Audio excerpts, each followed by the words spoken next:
Hello' ৰাইজ বহু দিনৰ মূৰত আমুকিয়ে আপোনালোকৰ মাজত আকৌ ভুমুকি মাৰিলেহি দেই। এই ভিডিঅ'টোত পিছে এফালে গৈছিলোঁ আৰু ময়ে নহয় মোৰ লগৰ কেইজনীও গৈছিলে দেই। পিছে ক'ত গৈছিলোঁ জানেনে? ভাতৰ নিমন্ত্ৰণ এভাগ আছিলে অ'।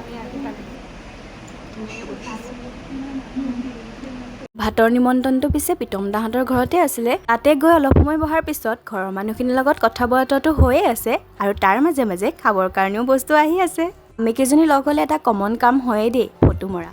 তাৰপাছতে খাবৰ কাৰণে যোগাৰ হ'লেই এয়া ধুনীয়া টেষ্টি হাঁহৰ মাংস। আপোনালোকেতো গম পাইছে মোৰ যে ফেভৰেট হয় নহয়নে? খাবৰ বাবে আৰু ঢেৰ কিবা কিবি আছিলে। বৰ বেছি ভিডিঅ' কৰি থাকিবলৈও বেয়া দিয়কচোন, তথাপিতো যিমানখিনি পাৰিছোঁ কৰিছোঁ আৰু দেই। এয়া ধুনীয়াকৈ এতিয়া খাই লওঁ, কাৰণ আমি খাবৰ কাৰণেই আহিছিলোঁ।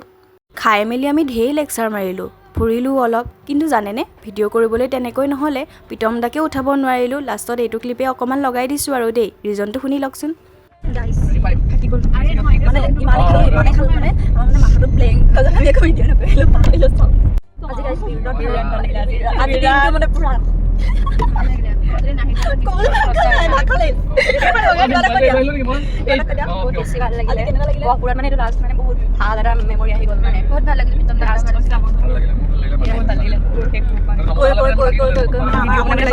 এইফালে প্ৰীতম দাই আমাক থ'বলৈ আহিলে। আমি ধুনীয়াকৈ গহপুৰত নামিলোঁ আৰু তাৰপিছত চব ঘৰা ঘৰি হ'ল।